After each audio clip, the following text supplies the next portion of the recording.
Good evening everyone. भाई सभी को आवाज आ रही है? Good evening sir. ठीक है। तो भाई सिंपल सी बात है, आज एनएचएम का बैच अपन स्टार्ट करने वाले थे और आज ही इसकी इंफॉर्मेशन आ गई है ना। तो देखते हैं अपन एनएचएम के अंदर क्या क्या सिलेबस है, पहले सिलेबस देख लेते हैं, उसके बाद अपन आज का लेक्चर शुरू करेंगे। ठीक है, तो चलिए स्टार्ट करते हैं। सबसे पहले बात करें कि क्या क्या आएगा सिलेबस के अंदर, क्या एप्लीकेशन फॉर्म कब आई है।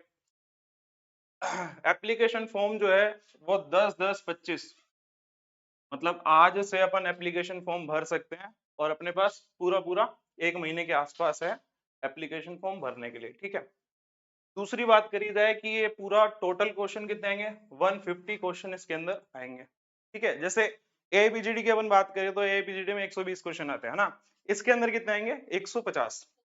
मैक्सिमम मार्क्स अगर बात करें तो 450 का पेपर होगा और ये भी दो पार्ट में डिवाइड है। दो पार्ट में कैसे डिवाइड है, एक तो आएगा तुम्हारा 180 नंबर का जो कि नॉन टेक्निकल चीज होगी। नॉन टेक्निकल के अंदर क्या क्या आएगा वो अब नीचे देखेंगे सिलेबस के अंदर। ठीक है, और 270 का जो आएगा वो पार्ट आएगा, क्या आएगा, आयुर्वेद कोर्स। ठीक है, तो बात करें ना इस पूरे पेपर में सिलेबस की, तो 60% तो आयुर्वेद ही आएगी। 40% लोग क्या हुआ कि जल्दी से डर गए कि यार 40% कैसे कवर होगा, है ना। तो 40% अभी बताएंगे कैसे कवर होगा। पहले अपन पूरी इंफॉर्मेशन ले लेते हैं। नेगेटिव मार्किंग की अगर बात करें तो 1/3 नेगेटिव होगा। ठीक है, ऑनलाइन या ऑफलाइन अभी फिक्स नहीं हुआ है कि कैसे भी हो सकता है पेपर, ऑफलाइन हो भी सकता है और ऑनलाइन भी हो सकता है। क्लियर इतनी बातें? अरे हाँ या ना? Yes sir. ठीक है, सिलेबस की अगर मैं बात करूं कि बॉस ये सिलेबस कैसे कवर कराओगे आप, इस सिलेबस में तो कंप्यूटर आ रही है, इस सिलेबस में तो हिंदी और इंग्लिश आ रही है, ये कैसे कंप्लीट होगा। देखो ये पहले से ही फिक्स था, जब 2016 में पेपर हुआ था 2016 में भी इसी तरह का पैटर्न था, कुछ भी अलग नहीं था। अभी मार्क्स देके बताया गया कि 270 का है ना। जब 2016 में हुआ था ना तब कैसे बताया था कि 60% आयुर्वेद आएगी, बाकी 40% बाकी चीजें आएंगी। ठीक है, तो अब इसमें अपन को क्या याद करना है कि जनरल नॉलेज और ये जनरल साइंस जो होगी और करंट अफेयर्स होगी, इसके नोट्स ऑलरेडी बन चुके हैं। बात करें एनएचएम की, एनएचएम 60% ये अपन कवर कराएंगे कराएंगे। अब बात बचती है हिंदी, इंग्लिश और कंप्यूटर, तीन सब्जेक्ट की, हिंदी, इंग्लिश और कंप्यूटर। अब ये तीन सब्जेक्ट जो होगी ना, इनका जो लेवल होगा ओनली 10th क्लास के बच्चे जितना होगा, इससे ऊपर आएगा नहीं, है ना। 10th क्लास के बच्चे को जितनी हिंदी इंग्लिश आती है तो इसमें इतना लोड लेना नहीं है, हिंदी इंग्लिश कैसे करेंगे या फिर कंप्यूटर कैसे करेंगे। फिर भी इसके नोट्स प्रोवाइड कराए जाएंगे और कुछ बातें इसकी इंपॉर्टेंट बताई जाएगी पूरे कोर्स में। और बात करें पार्ट 2, ये 270 मार्क्स का होगा और इसके अंदर सारी बीएमएस में जो तुम पढ़े हो वो सब्जेक्ट के अनुसार दिया हुआ है। सब्जेक्ट देख के डरना नहीं, आएगा संहिता से ही और इंपॉर्टेंट चीजों में से ही आएगा। ठीक है, तो ये पूरा इसका फंडा है। अब ये फंडा तो तुम लोगों को समझ में आ गया होगा कि 450 मार्क्स है, तो 450 मार्क्स में से 60% आयुर्वेद है। अपन कैसे पढ़ाएंगे इसकी बात कर लेते हैं। ठीक है, देखो कुछ इन्फॉर्मेशन बता देता हूँ कि अपन है ना 80 से 90 दिन होगा, ये 80 से 90 दिन अपन को मिलेंगे। 80 से 90 दिन में अपन पूरा सिलेबस कैसे करेंगे। देखो पूरा सिलेबस ना मैं करा सकता हूँ ना दुनिया में कोई आदमी करा सकता है। तो पूरा सिलेबस कैसे होगा, देखो सिंपल सी बात है, आयुर्वेदा का जो पोर्शन है, या फिर इसमें आज होम्योपैथी के भी और बच्चे होंगे, है ना, होम्योपैथी के भी होंगे, या फिर बीएचएमएस का पूरा सिलेबस है। बीएचएमएस का तो मैं नहीं पढ़ाऊंगा, ठीक है, सिंपल सी बात। आयुर्वेदा पोर्शन का मैं इंपॉर्टेंट टॉपिक्स पढ़ाऊंगा जो कि गोविंद पारिक से ही पढ़ाऊंगा। ठीक है, पीपी के जो 80 पेजेस हैं वो इसके अंदर रहेंगे, ठीक है, पूरे बैच के अंदर। दूसरा, ये तो हो गया 270 मार्क्स की बात। अब बात करते हैं अपन 180 मार्क्स वाली की, है ना। ये 180 में क्या होगा, 180 वाले के अंदर एनएचएम का देखो, एनएचएम का आएगा वो 60 नंबर अपन को देगा, सिंपल सी बात है। जीके अपन को देगा कितने, 45 का या 30 का है, एक बार देखना तो, 45 मार्क्स है ना। तो 45 मार्क्स और तुम्हारे 60 ये, तो ये तो अपन कवर कराएंगे, हिंदी, इंग्लिश और कंप्यूटर इसके नोट्स प्रोवाइड होंगे, ठीक है।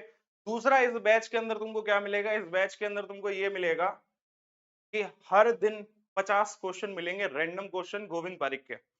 उससे क्या क्लियर होगा, उससे ये क्लियर होगा कि चरक कैसे करनी है, सुश्रुत कैसे करनी है, या बाकी के सब्जेक्ट कैसे करनी है, ठीक है। ये 50 क्वेश्चन रैंडम होंगे, कोई भी इसका सिलेबस नहीं होगा, कहां से भी आएगा क्वेश्चन, कहीं से भी आ सकता है, पर आएंगे कौन से, गोविंद पारिक के जितने भी क्वेश्चन है वो आएंगे। क्या इतनी बातें क्लियर होगी? अरे हाँ या ना? बस बस Yes, sir. तो ये सारी बातें करने के बाद में बहुत जनों ने पूछा बोस इसकी फीस क्या रहेगी। फीस मैं बताऊंगा क्लास के लास्ट में। अभी वैसे ही लेट हो चुके हैं, इन्फॉर्मेशन वैसे भी अपन को पता पड़ जाती है कि इन्फॉर्मेशन में ये चीजें आएंगी। अब मैं बात करता हूँ कि आज अपन पढ़ेंगे क्या। पढ़ना शुरू करते हैं। एनएचएम की बातें करेंगे क्योंकि 60% जो है, 60 मार्क्स है, वही अपन को मेनली टारगेट रखना है।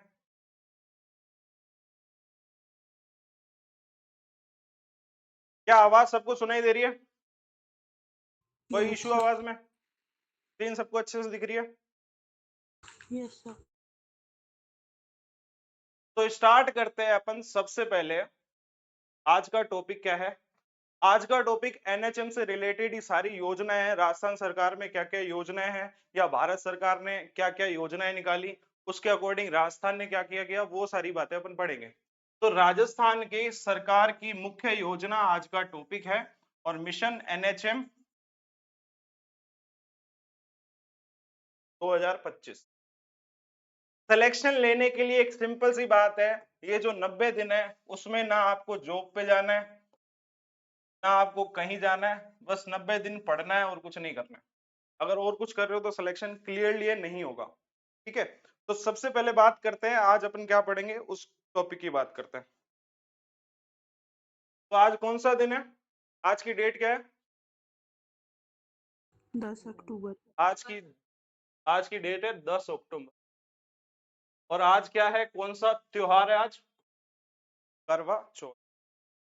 करवा चौथ पे जो बीवी होती है वो अपने पति के लिए क्या रखती है, व्रत रखती है कि उस उम्र जो होगी वो लंबी होगी, है ना, उम्र लंबी होगी। पर ये क्या सच है या झूठ है? असली में ऐसा होता है क्या कि पत्नी है ना व्रत रखे और उसकी आयु लंबी हो जाए? ऐसा सच होता है क्या? मृत्यु तुम लोगों ने पढ़ी होगी, मृत्यु कितनी होती है? 101 होती है। एक होती है काल मृत्यु और 100 होती है अकाल मृत्यु। तो मृत्यु तो फिक्स है, कि एक तरह से मान्यता बोल सकते हैं, या किसी ने कोई कथा लिखी या कोई कथा बताई तो उसको सारे लोग मानने लग गए कि वो करवा चौथ पे आप पहली पहली योजना क्या पढ़ाओगे? पहली पहली योजना मैं पढ़ाऊंगा अंतर जातीय विवाह प्रोत्साहन योजना। इसका पूरा नाम है डॉक्टर सविता बेन अंबेडकर अंतर जातीय विवाह योजना, मतलब इंटरकास्ट मैरिज। अगर कोई भी बंदा इंटरकास्ट, अलग अलग कास्ट में शादी करने चाह रहे हैं तो उनके लिए सरकार ने योजना क्यों बनाई? सोचने वाली बात है कि दो कास्ट के लोग हैं, वो आपस में शादी करना चाह रहे हैं, उसके लिए सरकार योजना बना रही है। तो सरकार ने योजना क्यों बनाई, इसकी कंडीशन क्या होगी, ये बातें अपन सारी करेंगे। सबसे पहली बात की योजना का नाम है डॉक्टर सविता बेन अंबेडकर अंतर जातीय विवाह का प्रोत्साहन योजना। इसका लक्ष्य क्या था? इसका लक्ष्य ये था कि जो राजस्थान या किसी भी एरिया में, मेनली राजस्थान में पहले ऐसा होता था जाति पर विवाद चलते थे, है ना, ये नीची जाति, ये ऊपरी जाति। तो ये सारी चीजें देखकर और समानता देने के लिए क्या किया सरकार ने, योजना चलाई। उसके लिए सरकार ने क्या करा कि इंटरकास्ट अगर मैरिज करेंगे तो ये जाति में भेदभाव खत्म हो जाएगा, और उसके बदले सरकार तुमको पैसा देगी। तो इंटर जातीय विवाह करने से एक तो जाति भाव खत्म हुआ और समानता बढ़ेगी, कि कोई नहीं बोलेगा कि ये क्या होगा कि ये नीची जाति है या फिर ये ऊपरी जाति है ना, ये हायर का कास्ट है, ये फिर लोअर कास्ट है, ठीक है। तो इसके बारे में कोई कुछ नहीं बोलेगा। इसके लिए सरकार का उद्देश्य क्या था कि जाति के विभेद को, छुआछूत को खत्म करना, समानता को बढ़ावा देना, ठीक है। अब इसकी बात करते हैं कि प्रोत्साहन में राशि कितनी मिलेगी। अगर कोई अंतर जातीय विवाह करता है तो उसको राजस्थान सरकार की अगर मैं बात करूं तो 10 लाख रुपए, ये इंपॉर्टेंट है, इसको याद रखना है कि राजस्थान सरकार कितने पैसे देती है, 10 लाख रुपए देती है, ठीक है। बट अदर स्टेट की अगर मैं बात करूं तो अदर स्टेट में 2.5 लाख ही मिलते हैं। राजस्थान में 10 लाख क्यों मिल रहे हैं? क्योंकि राजस्थान में जातियों की बातें ज्यादा होती है, ठीक है, ये नीची जाति, ये ऊपरी जाति, इसलिए राजस्थान सरकार में 10 लाख का जिम्मेदारी है ना, 10 लाख देते हैं। पर ये 10 लाख सीधा नहीं मिलेगा। 10 लाख कैसे मिलेगा? 10 लाख में 5 लाख जो होते हैं वो तो डायरेक्ट कहाँ मिलेंगे, तुम्हारे को खाते में मिल जाएंगे। मान लो इंटरकास्ट कोई मैरिज कर रहा है ना, तो उनको सीधा सीधा 10 लाख नहीं मिलेंगे, उनको 5 लाख तो मिलेंगे डायरेक्ट बैंक के अंदर, ठीक है। उसके बाद में 5 लाख जो मिलेंगे उसकी एफडी करा के देंगे, डायरेक्ट नहीं देंगे। 5 लाख की क्या करा के देंगे, एफडी करा के देंगे। और ये मिलेगी कब, 8 साल के बाद में मिलेगी और ब्याज के रूप में मिलेगी। कहने की बात है कि मिलेंगे तो 10 लाख ही, पर 5 लाख पहले ही दे देंगे कि शादी का नया नया जोड़ा है, अब इनको ना खर्चे के लिए रोटी बनानी है, दही चाहिए, सब्जी चाहिए, या फिर राशन का सामान चाहिए, है ना, तो ये राशन का सामान लाने के लिए, सारी चीजें लाने के लिए 5 लाख पहले ही दे देंगे बैंक के अंदर। 5 लाख की एफडी करा के देंगे, ठीक है। तो ये सारी बातें। क्या बॉस एक बात बताओ, अंतर जातीय विवाह कैसे होगा? अगर जनरल और ओबीसी करें तो ये योजना का हम लाभ उठा सकते हैं? नहीं उठा सकते।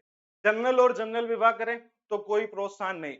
अगर मैं बात करूं कोई जैन है या फिर कोई बनिया है, या फिर जैन बनिया की बात है, जैन है या फिर कोई मुस्लिम है, तो ये योजना का फायदा उठा सकते हैं? नहीं। इसकी एक कंडीशन है, और वो कंडीशन क्या है? कंडीशन में एक सबसे बड़ी इंपॉर्टेंट बात है कि एक शेड्यूल कास्ट होना चाहिए, मतलब एक जना एससी का होना चाहिए, या फिर लड़का हो चाहे लड़की हो, कोई भी हो, उसमें से एक जना एससी का होना चाहिए। ये सबसे पहली कंडीशन है, नहीं तो तुम इस योजना का प्रोत्साहन नहीं उठा पाओगे। तो इसकी पात्रताएं की शर्तें देख लेते हैं अपन। शर्त में क्या है कि युवक या युवती इनमें से कोई भी, लड़का हो चाहे लड़की हो, इनमें से कोई भी एक एससी कैटेगरी का जरूर होना चाहिए। और दूसरा साथी कोई भी वर्ग का चलेगा, पर हिंदू जाति का होना चाहिए, मुस्लिम नहीं होना चाहिए। तो सबसे पहली बात कि एससी या एससी कैटेगरी का होना चाहिए, कोई भी लड़का हो, बॉय हो या फिर गर्ल हो, ठीक है। दूसरी कंडीशन कि दूसरा वाला कोई भी हो सकता है ना, पर हिंदू होना चाहिए, कोई भी कैटेगरी का हो, जनरल हो, ओबीसी हो, एसटी हो, कोई भी हो। नेक्स्ट बात, विवाह कानूनी रूप से मान्य होना चाहिए। ऐसे नहीं तुम है ना फर्जी डॉक्यूमेंट्स बना के आ गए कि सरकार हमको 10 लाख रुपए दो, ऐसा नहीं होना चाहिए, मान्य होना चाहिए। दूसरा, पंजीकृत होना चाहिए, रजिस्टर होना चाहिए। और किस अधिनियम के तहत? हिंदू विवाह अधिनियम 1955। ये भी क्वेश्चन पूछ सकते हैं कि हिंदू विवाह अधिनियम कब बना, 1955। अब मैं तुमसे कुछ क्वेश्चन पूछ रहा हूं, मेरे को क्वेश्चन बताते रहना है, ठीक है। सबसे पहली बात कि इस विवाह प्रोत्साहन का नाम क्या है? कौन सी बहन है इसके अंदर, कौन सी अंबेडकर बहन है? डॉक्टर सविता। डॉक्टर सविता बहन। दूसरी बात अगर मैं बात करूं, दूसरा अगर मैं बात करूं कि इसके अंदर प्रोत्साहन राशि कितनी मिलेगी? 10 लाख रुपए मिलेंगे। क्या 10 लाख सीधे मिल जाएंगे, या 5 लाख का पहले कुछ और करेंगे, या 5 लाख का पहले कुछ और करेंगे? कैसे मिलेंगे 10 लाख? 5 लाख पहले डायरेक्ट बैंक में और 5 लाख एफडी का। देखो एक सिंपल सी बात बता देता हूँ। क्लास गूगल मीट पे इसलिए हो रही है क्योंकि तुम्हारी आवाज में सुन सकूं ना, तुम मेरे से इंटरेक्शन कर सको। लेने के लिए मैं ऐप पे ले सकता था, यूट्यूब पे ले सकता था, मेरे को चाहिए इंटरेक्शन, तुम्हारी आवाज मेरे कानों तक जानी चाहिए। तो सब लोग बताएंगे कि विवाह का प्रोत्साहन योजना में कितने पैसे मिलेंगे? 10 लाख। बट अगर राजस्थान के अलावा कोई और स्टेट है तो उसमें कितने मिलेंगे? 2.5 लाख। कितना मिलेगा? 2.5 लाख। अब ये 10 लाख को कैसे डिवाइड करके देंगे? 10 लाख में से 5 लाख तो देंगे सीधा बैंक के खाते में, और 5 लाख की एफडी करा के देंगे। पर एफडी कितने साल तक होनी चाहिए? एफडी कितने साल बाद मिलेगी? 8 साल। क्या बोस ये बताओ 8 साल बाद क्यों मिलेंगे? अगर मान लो किसी ने आपस में बोला कि ये एससी का है, ओबीसी का है, हम शादी करके आए हैं, दे दो 10 लाख रुपए, 5 लाख तो दे दिए। और 5 लाख जो एफडी के, अगर मान लो 1 साल बाद वो कहते हैं हम अपन अलग अलग हो जाते हैं, 10 लाख अपने, इसकी एक कंडीशन रहेगी कि 8 साल साथ होना चाहिए, तभी तुमको एफडी के पैसे मिलेंगे, नहीं तो एफडी के पैसे भी नहीं मिलेंगे। सरकार पागल नहीं है कि तुमको ऐसे ही दे दे, है ना। तो इसलिए तुमको ये बात भी ध्यान रखनी है। दूसरी बात, जिसका भी माइक ऑन है ना फिर ऑफ कर दिया करो, जैसे मैं बोलूँ ना तो माइक ऑफ कर दिया करो, ठीक है। उसके बाद में अगर मैं बात करूं, इस विवाह को कानून से मान्यता मिलना चाहिए किस अधिनियम के अकॉर्डिंग? हिंदू विवाह अधिनियम 1955। क्लियर है बात? Yes sir. दूसरी बात कि निवास, जो निवासी होना चाहिए युवक या युवती, वो दोनों राजस्थान की होनी, अगर 10 लाख चाहिए तो। और अगर और कोई अगर स्टेट है तो उसमें कितने चाहिए होंगे? 2.5 लाख मिलेंगे, ठीक है। तो उस स्टेट के अकॉर्डिंग उसका निवासी होना चाहिए। उसके बाद में एक मेन इंपॉर्टेंट शर्त और आती है इसमें, आयु सीमा कितनी होनी चाहिए? युवक की आयु जो है वो 21 वर्ष होनी चाहिए और युवती की बताओ कितनी होनी चाहिए? अरे लड़की की शादी की उम्र तो पता ही होगी, बोल लो भाई। 18 वर्ष। उसके बाद में एक इंपॉर्टेंट मतलब दो इंपॉर्टेंट और शर्त, दंपति की संयुक्त राशि वार्षिक आय 2.5 लाख रुपए से ज्यादा नहीं होनी। मतलब दोनों ही बेरोजगार जैसी कंडीशन मान लो, दोनों में से 2.5 लाख दोनों नहीं कमा पा रहे, है ना, मतलब एक महीने में वो कितने नहीं कमा पा रहे? 10,000 भी नहीं कमा पा रहे, ठीक है, 10,000 12,000 भी नहीं कमा पा रहे, तो वो कंडीशन एक से कैसी हो जाएगी? तो ये कंडीशन याद रखनी है कि संयुक्त वार्षिक आय कितनी होनी चाहिए? 2.5 लाख से ज्यादा नहीं होनी। और एक सिंपल सा इसमें एक और रूल है कि आवेदन की सीमा विवाह के 1 महीने के अंदर अंदर करा देना आवेदन। कहने का तात्पर्य ये है कि विवाह अगर कराना है, अगर तुमको इस योजना का फायदा उठाना है, तो इस योजना में तुमको 1 महीने के अंदर अंदर या फिर 1 साल के अंदर अंदर, आंसर इसके दो जा सकते हैं, 1 महीना भी जा सकता है और 1 साल भी जा सकता है। ऐसा क्यों है? क्योंकि मान लो किसी एससी ने किसी जनरल से शादी करी और उसके बाद में क्या हुआ, 3 साल बाद आए कि हमको इसका योजना का फायदा दो, उनको बाद में पता पड़ा तो सरकार का फायदा नहीं उठा पाएंगे, क्योंकि 1 महीने के अंदर ही अंदर आवेदन करना होगा, ठीक है। तो इसकी कुछ कंडीशंस हैं, इस कंडीशन में से क्या क्या क्वेश्चन बनेंगे वो क्वेश्चन मैं डिस्कस कर रहा हूँ, वो तुमसे आंसर पूछूंगा, ठीक है। पहला क्वेश्चन ये बताओ कि जो विवाह अंतरजातीय विवाह था उसका योजना का पूरा नाम क्या है? जल्दी बोलो। डॉक्टर सविताबेन अम्बेडकर। डॉक्टर सविताबेन अम्बेडकर अंतरजातीय विवाह योजना। दूसरी दूसरी बात ये बताओ कि इस विवाह के अंदर लड़के और लड़की की उम्र कितनी होनी चाहिए? 18 और 21 जो नॉर्मल होती है, ठीक है। तीसरी बात की आवेदन कितने टाइम में करा लेना चाहिए? 1 महीने में आवेदन करा लो। चौथी बात तुमसे पूछा जाए कि दोनों की वार्षिक आय कितने से ज्यादा नहीं होनी चाहिए? 2.5 लाख। 2.5 लाख से ज्यादा नहीं होनी। इस विवाह का प्रोत्साहन अगर उठाना है तो राजस्थान में कितने पैसे देगी सरकार? 10 लाख। 10 लाख। 5 लाख तो सीधा अकाउंट में, 5 लाख की एफडी 8 साल के बाद मिलेगी। उसके बाद में नेक्स्ट कंडीशन ये पूछी जाती है कि ये पूरा योजना खत्म हो जाती है जिस, हाँ, एक विवाह अधिनियम तुमसे पूछ ले कि हिंदू विवाह अधिनियम कब बना था, तो 1955। तो एक ही योजना के जितने भी क्वेश्चन हो सकते थे वो अपन ने डिस्कस कर लिए। नेक्स्ट योजना जो आती है वो कौन सी योजना है? राजस्थान पालनहार योजना। अब पालनहार किसका करोगे? पालनहार बच्चे का करोगे किसी बूढ़े का करोगे? बच्चे का ही करोगे ना, सिंपल सी बात है। तो बच्चे का अपन को करना है, पर पालनहार उसके माता पिता कहाँ गए पालनहार करने वाले? असली में अपन पालनहार योजना राजस्थान सरकार इसलिए लेके आई जो अनाथ बच्चे हैं या फिर जिनके मम्मी पापा जेल में, या जिनके मम्मी पापा को कोई बड़ी बड़ी बीमारी है, या फिर उनको कोई है ना जुर्म किया उसको जेल के अंदर डाल रखा है कि तुम आज आजीवन क्या रहोगे, कारावास के अंदर रहोगे, तो उसका पालन पोषण कौन करेगा?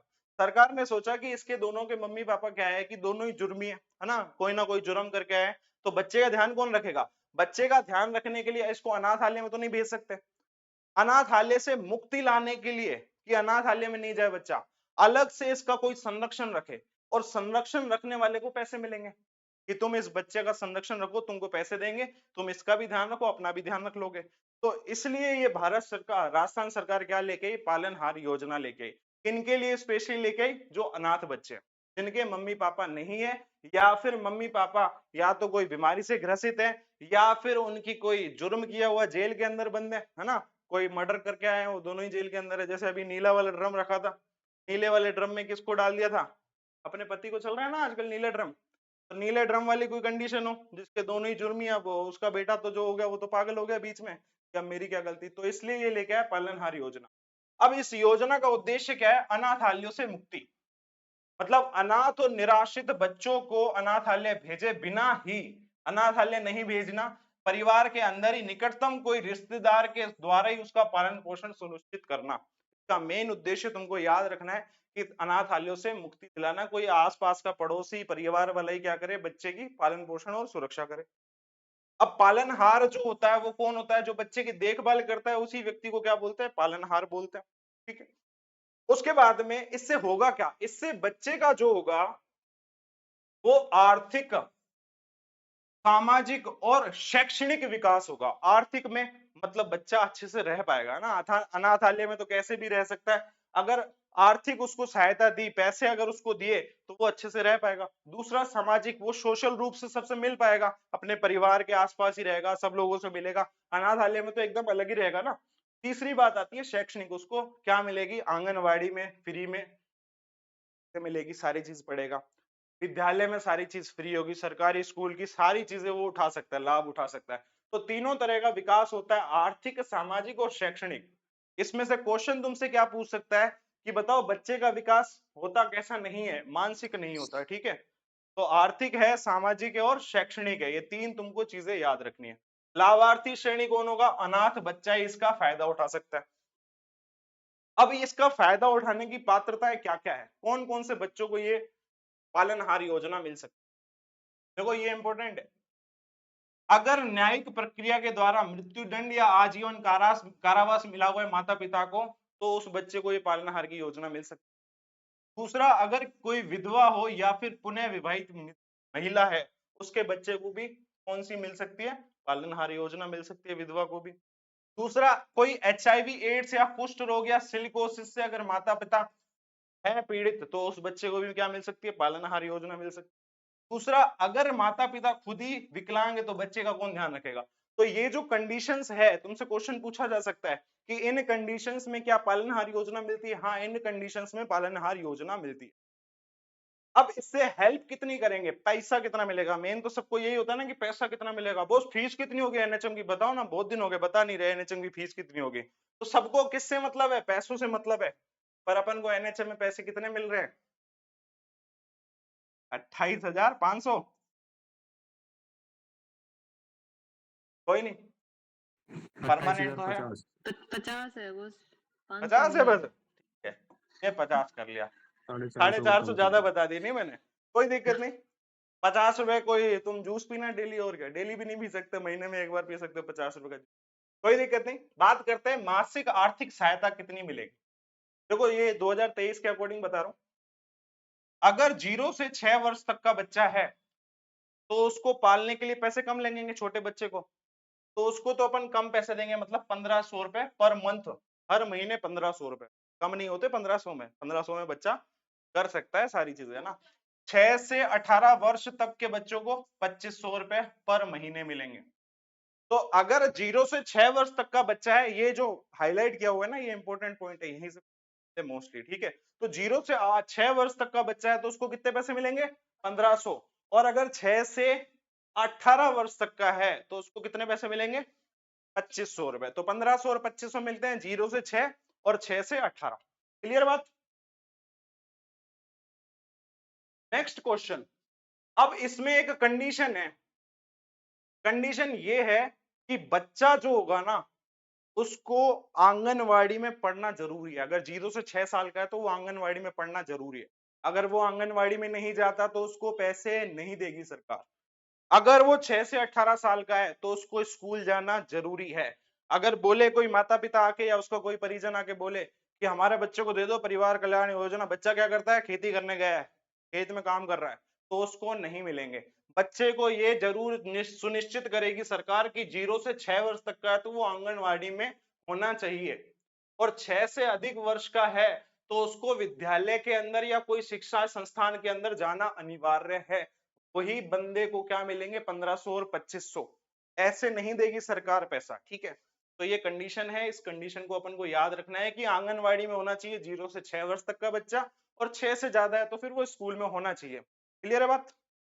अब दूसरा, अब एक और चीज सरकार इसमें ऐड करके देती है। अब जैसे किसी का ना पालनहार योजना कोई कर रहा होगा तो वो बोला होगा आप महीने के 1500 दे रहे हो, महीने के 2500 दे रहे हो, मेरे बच्चे के कपड़े कौन दिलाएगा, जूते कौन दिलाएगा। तो सरकार ने बोला ये लो 2000 और, पर ये वर्ष के दे रहा है।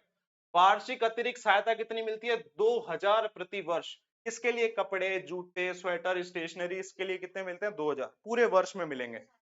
ठीक है, तो पूरे साल में एक बार ही चाहिए होती है ये चीजें, जूते, स्वेटर, स्टेशनरी, ये पूरे साल में एक बार ही चाहिए, तो इसके 2000 सरकार ने अलग से दे दिए। ठीक है, तो ये बात अपन को याद रखनी है। दूसरा, जो पालनहार वाला व्यक्ति है उसकी खुद की आय भी इतनी होनी चाहिए 1.20 लाख से ज्यादा नहीं हो सकती। 1,20,000 1,20,000 से ज्यादा उसकी वार्षिक आय है, ये एक महीने की नहीं है। वार्षिक आय कितनी नहीं होनी चाहिए? 1,20,000 से ज्यादा, ठीक है। अब यहां पर बहुत ही इंपॉर्टेंट एक नोट लिखा हुआ है, इस नोट को जरूर ध्यान से सुनना। ये जो ऊपर की कंडीशन थी ना, ये सारे अनाथ बच्चों की थी। किसकी थी? ओनली अनाथ। अगर बच्चा अन्य श्रेणी का, ये जो सारी किसकी बात थी? अनाथ की। अगर कोई अन्य श्रेणी का है, जैसे विधवा माता का बच्चा है या फिर मम्मी पापा जेल के अंदर है, उन बच्चों को ये पैसे नहीं मिलते 1500 और 2500, उनको कम पैसे मिलते हैं। 0 से 6 वर्ष का है तो उसको 750 रुपए मिलेंगे, और 6 से 18 वर्ष का है तो उसको 1500 रुपए मिलेंगे। तो ये कंडीशन बाकी की श्रेणी में आने वाले बच्चों के लिए। तो नेक्स्ट, इस योजना में से अब कुछ क्वेश्चन पूछ रहा हूं, सब लोग आंसर देते रहेंगे फटाफट फटाफट। अच्छा ये बताओ मेरे को जल्दी से कि पालनहार योजना जो है, इसका फायदा किस लिए है? इसका मेन उद्देश्य क्या है? तुमसे क्वेश्चन पूछा जाएगा, मेन उद्देश्य और पालनहार योजना, क्या बताओगे? अनाथालयों से मुक्ति कराना, और मेनली अनाथ बच्चों को ही क्या देना अपन को? पालनहार करना, ठीक है। पालनहार कौन होता है? जो बच्चे का ध्यान रखे। दूसरी बात तुमसे पूछा जाएगा, पैसे कितने देते हैं? अगर 0 से 6 वर्ष तक का बच्चा तो उसको पैसे कितने मिलेंगे? अनाथ है तो 1500। और 6 से 18 साल का बच्चा है तो उसको पैसे कितने मिलेंगे? 2500 रुपए। बट जो पालनहार खुद है, उसकी सैलरी कितनी होनी चाहिए? वार्षिक आय किससे कम होनी चाहिए? 1,20,000 से कम होनी चाहिए। दूसरी कंडीशन, अगर मान लो अनाथ के अलावा कोई और है, अनाथ के अलावा कोई और है कंडीशन, तो जब 0 से 6 वर्ष का बच्चा है तो उसको कितने पैसे मिलेंगे? बताओ, ऑप्शन देता हूँ, 750, 1500 या 2500? 750। और 6 से 18 साल का है तो उसको कितने मिलेंगे? अन्य श्रेणी का है तो 1500। दूसरी बात हो गई, ये सारी चीजें पूछ ली ना, सारी एक एक चीज पूछ ली, और कुछ बचा है? हाँ, एक्स्ट्रा पैसे कितने मिलते हैं पूरे एनुअल में, वार्षिक आय में तुमको? जूते, स्वेटर, इनके लिए 2000, ठीक है। तो ये दो योजनाएं अपन समाप्त कर चुके हैं। इन दो योजना में से क्वेश्चन भी अपन समाप्त कर चुके हैं, और दो योजना की बातें भी अपन कंप्लीट कर चुके हैं। तीसरी एनएचएम, जो जिसकी वैकेंसी आई है उसके बारे में तो पता होना चाहिए। तो एनएचएम लास्ट अपन आज की क्लास में एनएचएम पढ़ेंगे।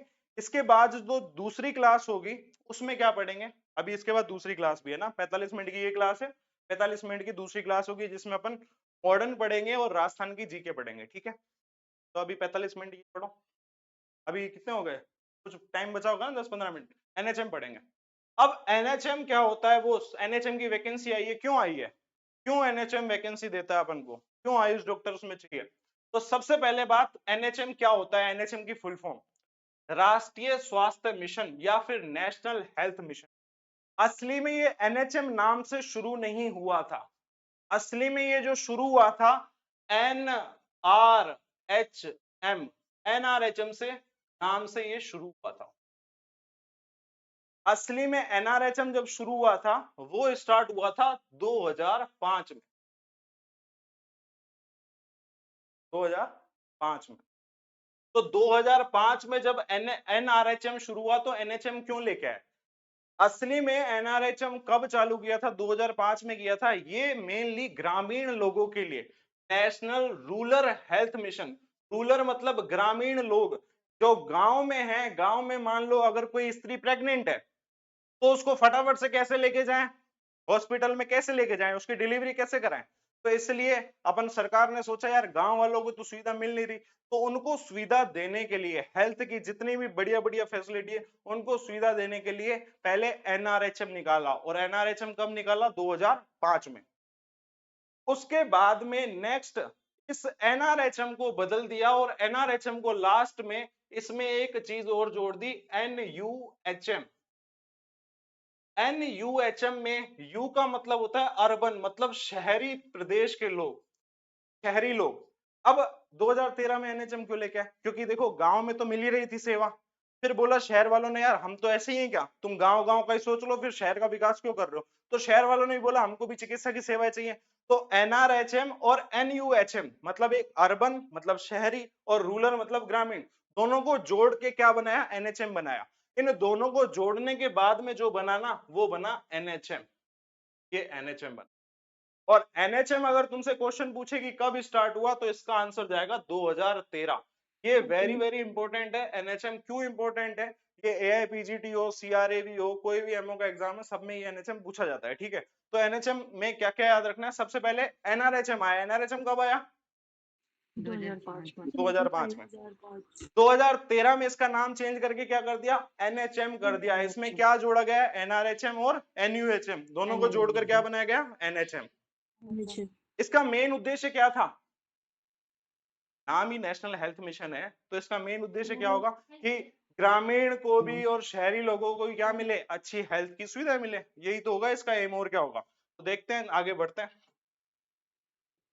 राष्ट्रीय स्वास्थ्य मिशन NHM परिचय हो गया, बात 2013 में पता पड़ गया। इसके अंदर दो चीजें होती है, NRHM और NUHM। मेन उद्देश्य क्या था? हर व्यक्ति को, हर एक व्यक्ति को, चाहे वो गांव का है चाहे वो शहर का हो, सस्ती, सुलभ और गुणवत्ता युक्त स्वास्थ्य सेवाएं प्रदान करना। इसका मेन उद्देश्य अगर तुमसे पूछा जाएगा तो यही लिखना है कि सस्ती, सुलभ और गुणवत्तापूर्ण श्रेष्ठ स्वास्थ्य सेवाएं प्रदान करना।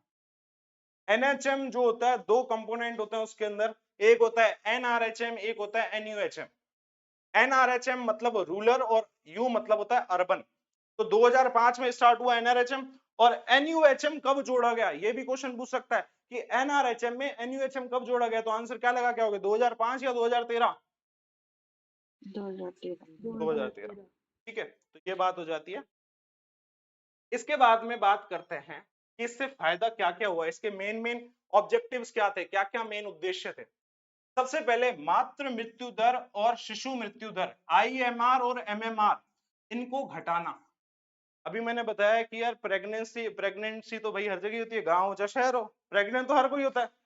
तो जब गांव में सुविधाएं नहीं है तो डिलीवरी कैसे हो जाएगी जल्दी से? अगर मान लो कोई कॉम्प्लिकेशन है, APH का, PPH का कोई कॉम्प्लिकेशन है, कैसे संभालेंगे गांव वाले? दाई माँ तो नहीं संभाल सकती। और ये भी है कि पहले गांव में क्या होता था, सब लोग घर में पैदा होते थे, हॉस्पिटल में कोई नहीं जाता था। हॉस्पिटल में थोड़ी होती थी डिलीवरी, कहाँ होती थी? घर पे हो जाती थी। अब वो चीज को कंट्रोल करना था सरकार को। क्यों? क्योंकि उससे क्या हो रहा था, मम्मी जो थी, मात्र जो थी, का क्या हो रहा था? डेथ ज्यादा हो रही थी, बच्चे की डेथ ज्यादा हो रही थी। तो MMR और IMR को क्या करना था? कंट्रोल करना था। तो इसका मेन उद्देश्य ये। दूसरा उद्देश्य क्या था? ग्रामीण और शहरी क्षेत्रों में स्वास्थ्य सुविधाएं पहुंचाना। तीसरा, जनसंख्या का नियंत्रण करना और पोषण में सुधार करना। इससे जनसंख्या में क्या होगी? नियंत्रण कैसे होगा? भाई गांव में ये नारे लगवाए जाते हैं ना, हम दो हमारे दो, पोषण भी अच्छे से कराते हैं, बच्चों को है ना मिड डे मील भी प्रोवाइड कराई जाती है। तो ये सारी स्कीम इसके अंदर ही आती है NHM के अंदर। सारी स्कीम, जैसे चाहे वो जननी सुरक्षा योजना हो, इसको JSY बोलते हैं।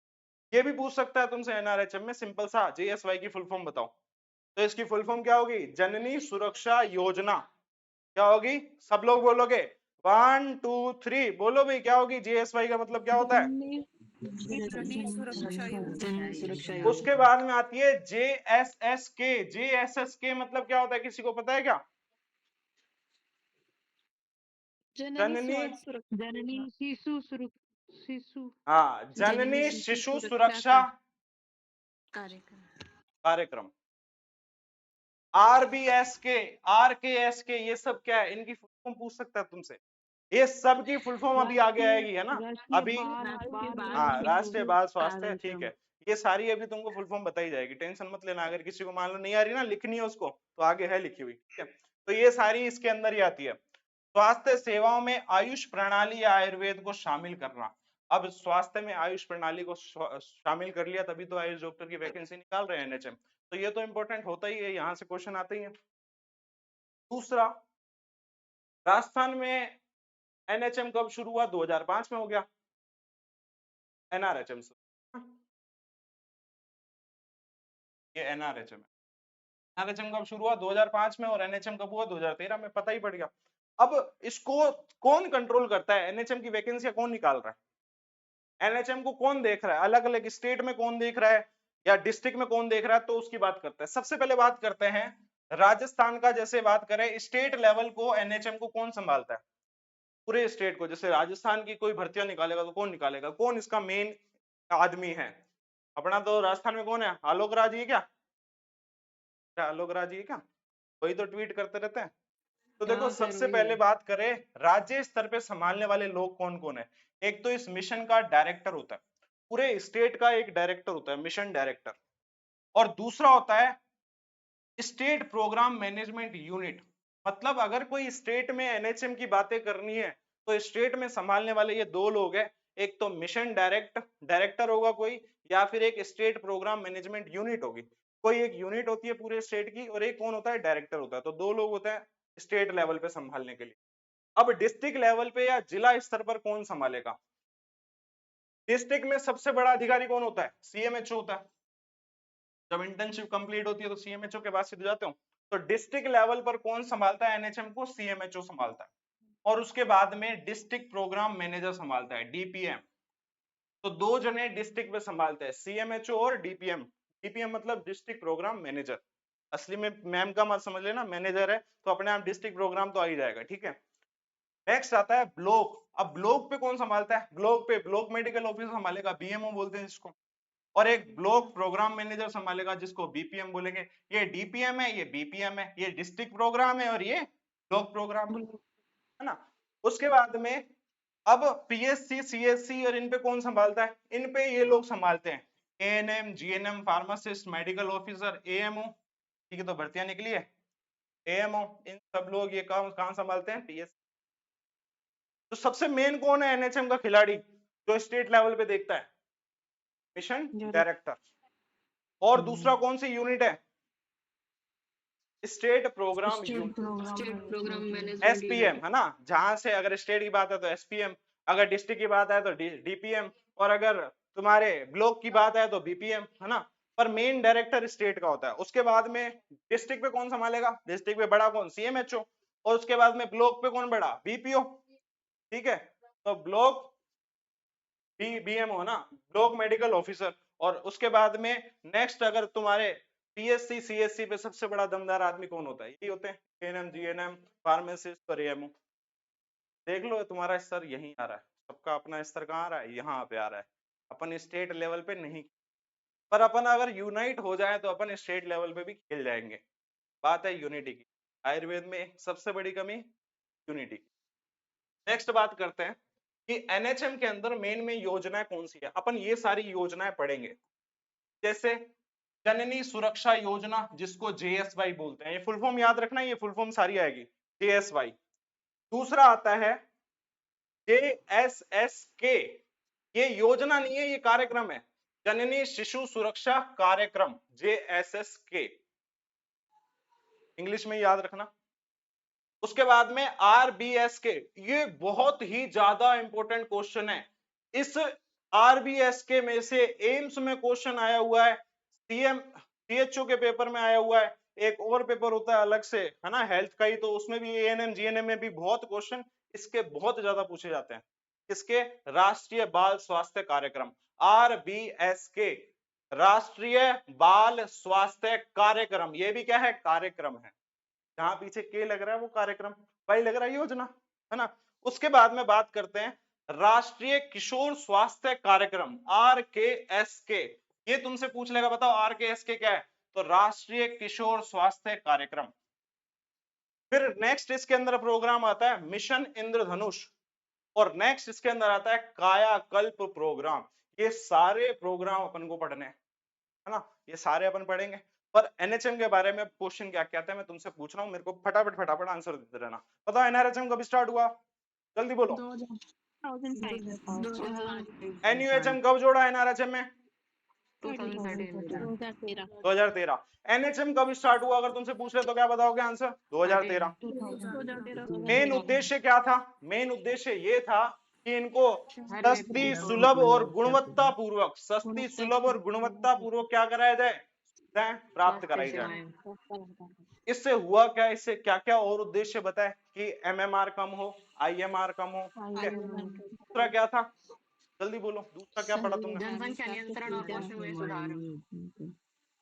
क्या बोल रहे हो? जनसंख्या नियंत्रण, जनसंख्या नियंत्रण करना और पोषण करना।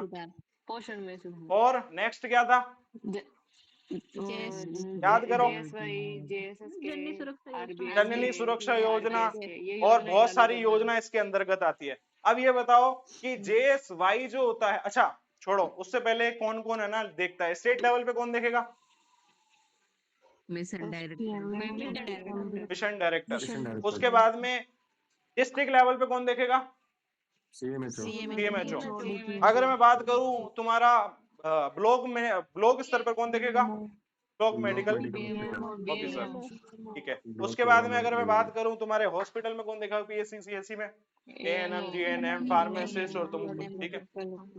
अच्छा JSY की फुल फॉर्म बताओ जल्दी से। JSSK की फुल फॉर्म क्या होगी?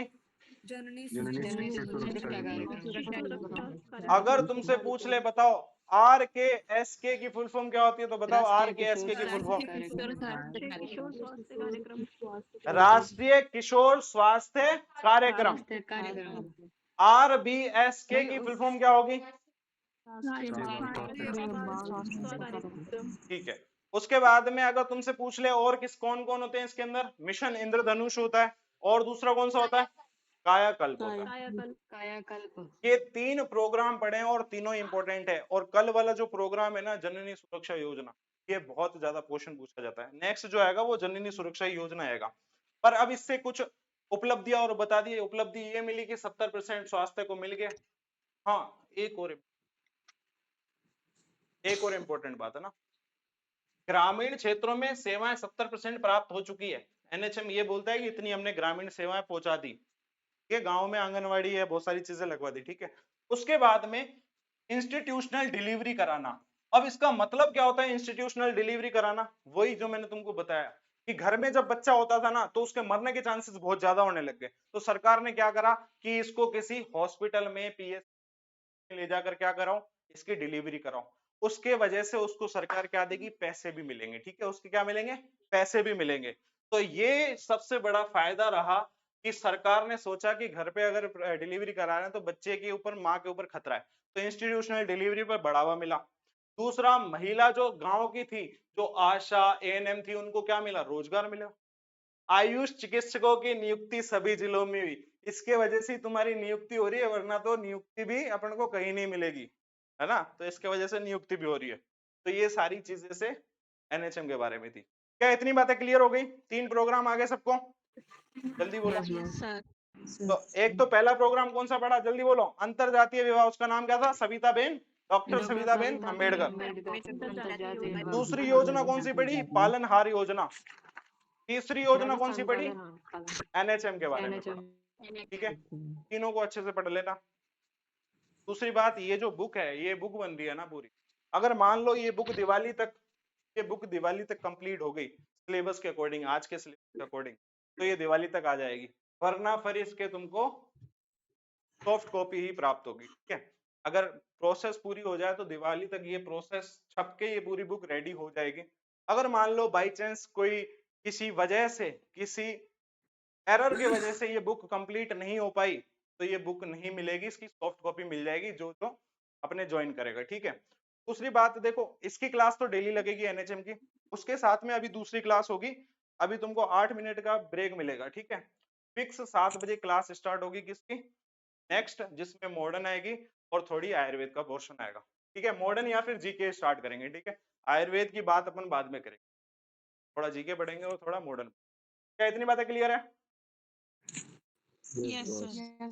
अब वो एक बात बताओ, पैसे कितने हैं NHM? वो भी सुन।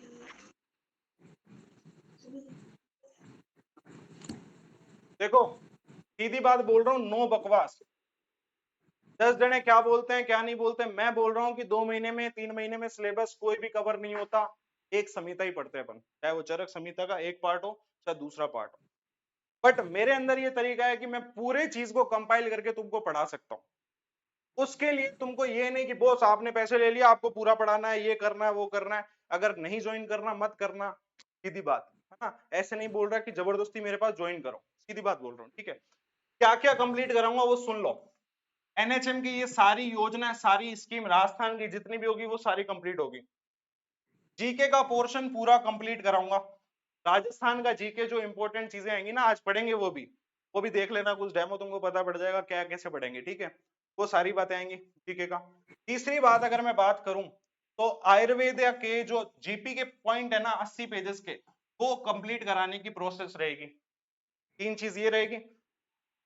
नेक्स्ट बात, टेलीग्राम पर डेली 50 क्वेश्चन मैं प्रोवाइड कराऊंगा, एक कल्याणम टेस्ट सीरीज थी उसके टेस्ट सीरीज के तुमको डेली 50 क्वेश्चन फ्री में मिलेंगे। फ्री में मतलब इस कोर्स के अंदर ही मिलेंगे, डेली 50 क्वेश्चन ही करने, और वो होंगे किसके, चरक, सुश्रुत और बाकी अदर सब्जेक्ट के। तो 50 क्वेश्चन प्रैक्टिस कराने के लिए तुमको दिए जाएंगे टिल दी एग्जाम, ठीक है, जब तक एग्जाम नहीं हो जाता।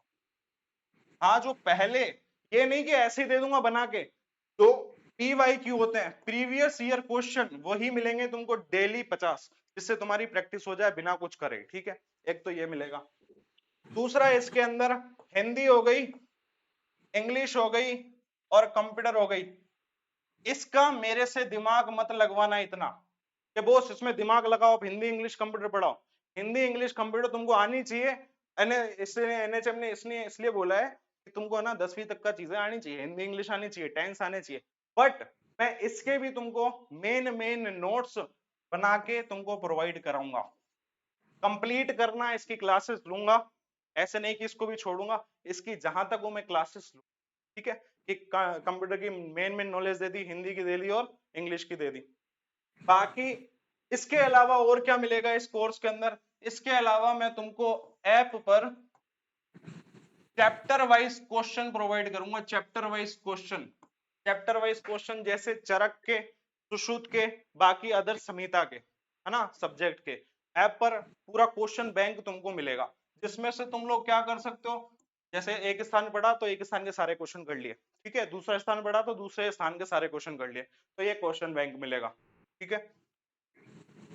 और इसके अंदर बाकी जो मेरे से होगा, मान लो अगर बुक भी रेडी हो जाती है, मान लो अगर बुक भी रेडी हो जाती है दिवाली के आसपास इसकी अकॉर्डिंग टू सिलेबस, तो वो बुक भी तुमको फ्री प्रोवाइड कराई जाएगी। ये मैं गारंटी नहीं ले रहा, अगर मान लो कोई एरर आ गई तो इसकी सॉफ्ट कॉपी प्रोवाइड कराई जाएगी। अगर मान लो बन चुकी है तो मेरे को देने में कुछ नहीं है, मैं ये प्रोवाइड करा दूंगा बुक, ठीक है। और ये पूरा कोर्स रहेगा, जो सोचा तो मैंने इतना था, मात्र 6000 का, बट अर्ली बर्ड्स इसको बोलते हैं, 10 तारीख से 15 तारीख तक जो भी रजिस्ट्रेशन कराना चाहे उनके लिए एक डिस्काउंट है, जो कि इसकी फीस रहेगी 4999 रुपए। अब ये कई लोगों को अगर ज्यादा लग सकती है तो उनकी गलती है, ये ज्यादा फीस नहीं, क्योंकि डेली 2 क्लास होगी, सारे क्वेश्चन प्रोवाइड होंगे, वीकली टेस्ट भी होंगे, क्वेश्चन बैंक दूंगा, अगर मान लो बुक बनेगी तो बुक भी प्रोवाइड करूंगा। अगर किसी को ज्यादा लग रही है या किसी को ऐसा लग रहा है कि जबरदस्ती मैं तुमसे पैसे ले रहा हूं, तुमको बोल रहा हूँ जबरदस्ती ज्वाइन करो, तो प्लीज मत करना, क्लियर बात है। तो इसके अलावा अगर किसी को डाउट हो तो है ना, जो मैसेज आता रहता है ना ग्रुप में, उसी नंबर पर, ऑफिशियल नंबर पर बात कर सकता है जिसको कोई डाउट हो रिलेटेड टू ज्वाइनिंग, है ना। अब नेक्स्ट जो क्लास होगी इसके लिए मैं 5 मिनट 10 मिनट का तुमको ब्रेक दे रहा हूँ। 10 मिनट के बाद एक क्लास होगी जिसमें जीके और मॉडर्न क्लास होगी, ठीक है, मॉडर्न इंपॉर्टेंट है वो भी आएगी और जीके भी आएगी। तो आज की क्लास यहीं समाप्त करते हैं, धन्यवाद।